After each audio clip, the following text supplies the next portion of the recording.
Hi అండి. నేను ఇప్పుడు మీకు సింపుల్ రెసిపీ చూపిస్తున్నానండి. అదేనండి సేమియా బాత్. ఏ విధంగా త్వరగా చేసుకోవాలో చూసేద్దాం, ప్రాసెస్లోకి వెళ్దాం. ఇదిగోండి, మన సేమియా బాత్ కోసం నేను కడాయి పెట్టుకున్నాను. 1 స్పూన్ ఆయిల్ వేసాను. ఇదిగో ఒక ఆనియను, ఒక క్యాప్సికము, ఒక క్యారెట్, కొద్దిగా కరివేపాకు, కొత్తిమీర, పచ్చిమిర్చి మొత్తం అన్నీ ఇలా నిలువుగా చీలుకోవాలండి. మొత్తం అన్నీ 2 పచ్చిమిర్చి తీసుకున్నాను. మొత్తం అన్నీ నిలువుగా చీలుకోవాలి. ఇది ఆనియన్ వేసాను. ఇది కొద్దిగా ఫ్రై అయితే కొంచెం అప్పుడు మిగతా కూరగాయలు యాడ్ చేద్దామండి. క్యారెట్ త్వరగా వేగదని నేను ముందు క్యారెట్ వేసాను. క్యాప్సికమ్ త్వరగా వేగిపోతుంది. క్యాప్సికము తర్వాత వేద్దాము. ఓకేనా? దీనికోసం నేను ఇదిగోండి 2 గుడ్లు తీసుకున్నాను.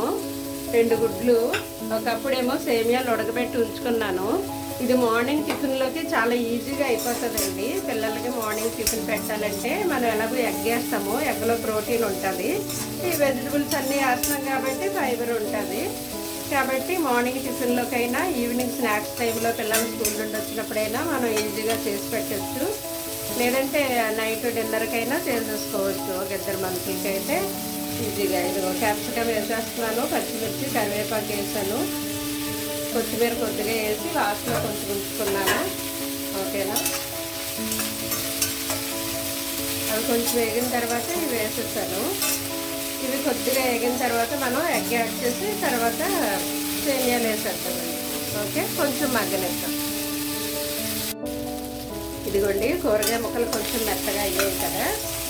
కొంచెం మెత్తబడిన తర్వాత నేను కొద్దిగా పసుపు, కొంచెం కారం, కొంచెం ఉప్పు, అంటే కూరగాయలకు సరిపడా సేమియాలకు సరిపడా ఉప్పు నేను ఇప్పుడే వేసేస్తున్నాను.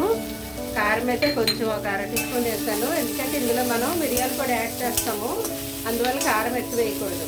ఆ మిరియాల పొడి ఫ్లేవరే బాగుంటుంది దీనికి, సేమియా బాత్కి. అయితే ఇవన్నీ వేసాం కదండి, కలిపేసుకు ఇప్పుడు ఎగ్ కొట్టేసి ఇందులో వేసేయడం. ఓకేనా?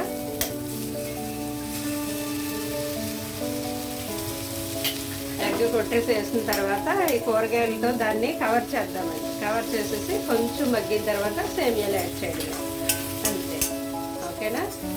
ఇలా కవర్ చేసేయాలి కూరగాయలు అన్నిటితోనూ. లిడ్ పెట్టేసి కొద్దిగా సిమ్లో పెట్టడమే. చూద్దామండి, ఎగ్ వేసాం కదా ఎంతవరకు అయిందో. అయిపోయిందండి, ఇది అయిపోయింది. ఇప్పుడు మనం సేమియాలు యాడ్ చేయాలండి. మనం బాయిల్ చేసి ఉంచుకున్నాము 1 కప్పు సేమియా. ఓకేనా? దీన్ని ఇప్పుడు మనం యాడ్ చేసి కలిపేద్దామండి. మొత్తం అంతా ఇలా మిక్స్ చేయాలి. సేమియాలు అండి ముందు వేపాలి. వేపిన తర్వాత అప్పుడు బాయిల్ చేయాలి. అప్పుడే ఇలా విడివిడిగా అతుక్కోకుండా ఉంటాయి. ఒకదానికొకటి అతుక్కోకుండా విడివిడిగా ఉంటాయండి. సేమియాలు ముందు వేపాలన్నమాట. సరేనా? మీకు నచ్చితే ఇందులో టమాటా కూడా యాడ్ చేసుకోవచ్చు. కూరగాయలు ఏమైనా వేసుకోవచ్చు. అవి ఇలా పొడవుగా కోస్తేనే మనకి కంటికి కనబడుతూ ఉంటే పిల్లలు ఇష్టంగా తింటారండి. ఫైబరు ఉంటుంది, ప్రోటీన్ ఉంటుంది. ఇది ఈజీగా కూడా చేసుకోవచ్చు. హెల్దీ కూడా. మనం ఇంట్లో ప్రిపేర్ చేసేది ఏదైనా హెల్దీయే కదండి బయట ఫుడ్ కంటేని. ఓకేనా? అయిపోయింది. ఇప్పుడు ఇందులో బ్లాక్ పెప్పర్ యాడ్ చేయాలి. దీనికి ఇదే బాగుంటుందండి ఈ టేస్ట్. బ్లాక్ పెప్పర్, ఇదిగో మిరియాల పొడి కొద్దిగా ఒక 1/4 టీ స్పూన్ వేసాను నేను. ఓకేనా? తర్వాత ఆబ్వియస్లీ కొత్తిమీర వేసేస్తే అయిపోయినట్టే మన వంట. ఓకే, అయిపోయింది. డిష్ అవుట్ చేసుకుందాం. ఓకేనా? Thank you for